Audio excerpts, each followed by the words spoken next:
ayan, pupunta kami sa Alexandria. Ayan sila, oh. Ayan si The Island sa likuran. Oh, dami.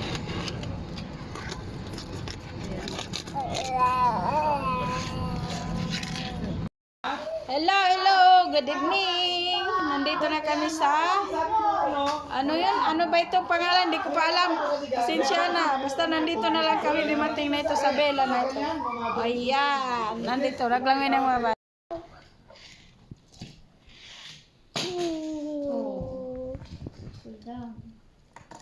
One, two, three. Sheena, that did the backflip.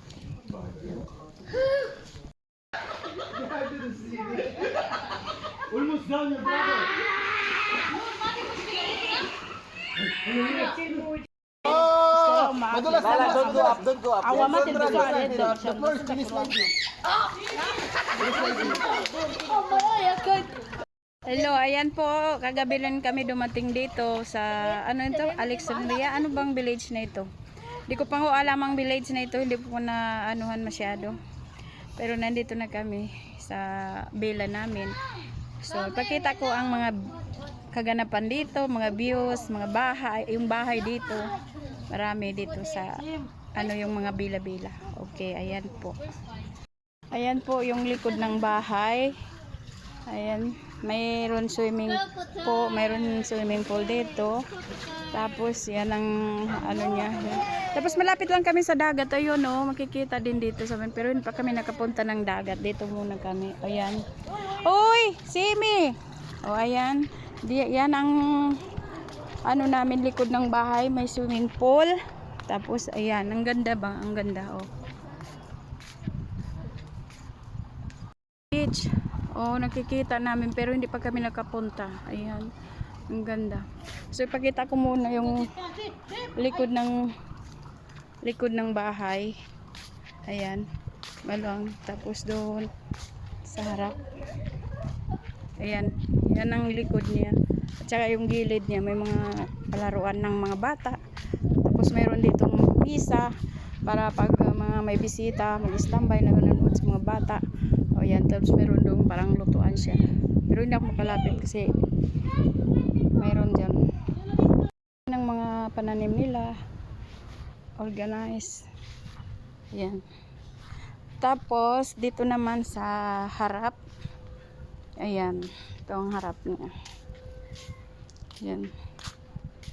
May harap siya. Tapos may dalawang gate doon sa kabila. Ito yung para sa loob ng bahay. Tapos ayan. Tapos yun ang papasok sa isang bahay. So mayroon pa kaming kapitbahay. Ang daming mga bahay oh dito, bila-bila. Ayan, maganda masyado kaysa doon sa Erguna. Meron akong substitute sa paglalangoy kami kay Sina. Hindi kagaya doon sa Monaco. Sina lang ang lumalangoy halos. Ngayon mayroon na kaming substitute. Ayan. Ayan po yung ano, may upuan dito sa labas sa harap ng swimming pool. O yan. Kung pwede pagpahangin-pahangin dito tapos nakatingin ka doon sa labas. Ang ganda ng views panoorin. O diba? Ayan. Tapos papasok po tayo dito sa loob. Pagpasok natin, mayroon pa rin dito salon. Ayan, may upuan din. Tapos dito ayan, pag nanonood ng TV, mayroon din upuan dito. Ayan ang TV nila. Ayan. Tapos, mayroon din dito dining table kung magkain. Ayan. Tapos dito naman, mayroon dito CR. Yan, madilim. Dito CR yan. At saka dito CR. Tapos ito yung pintuan palabas sa main gate. Ayan. Tapos dito naman, ayan. Tapos dito, mayroon dito labahan, storage. Tapos dito yung kwarto ng katulong.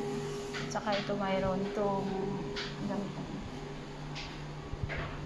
So dito sa kusina naman si Musay, chief namin, taga-cook. Ayan siya. Say hi. Oh, di ba? Ayan, taga ko. Tapos mayroon ba kaming dito sa labas, yung ibig kong sabihin, mapasukan sa ibang gate. Ito. Tapos ito may lutuan dito din. Kung maraming tao kumain, pwede dito magluto. So, yan. Yan ang mga bodyguard sa labas. Ayan, bodyguard. Ayan. Ayan. Akyat tayo. Ayan, paakyat sa taas. Yan ang hagdanan. So, dito kami nakatira sa taas, mga bata. At saka amo dito, lahat ang kwarto. So, doon banda, may 3 kwarto. Hindi na ako papasok kasi nakasara. Ano yun, privacy ng mga kasamahan namin. So, dito, kwarto ng pangalawang bata. So, mayroon din silang TV. Ito yung ano nila. So, nakapasok ako dito sa loob dahil hindi naman sinasara ni Cindy. Okay lang sa kanila. So, ayan ang kwarto namin. So, yan ang aming CR. Tapos, dito ang aming kwarto. So, 2 bed para sa 2 bata. O, yan. O, ayan po. Tapos na tayo nag-villa or tour house. Ayan.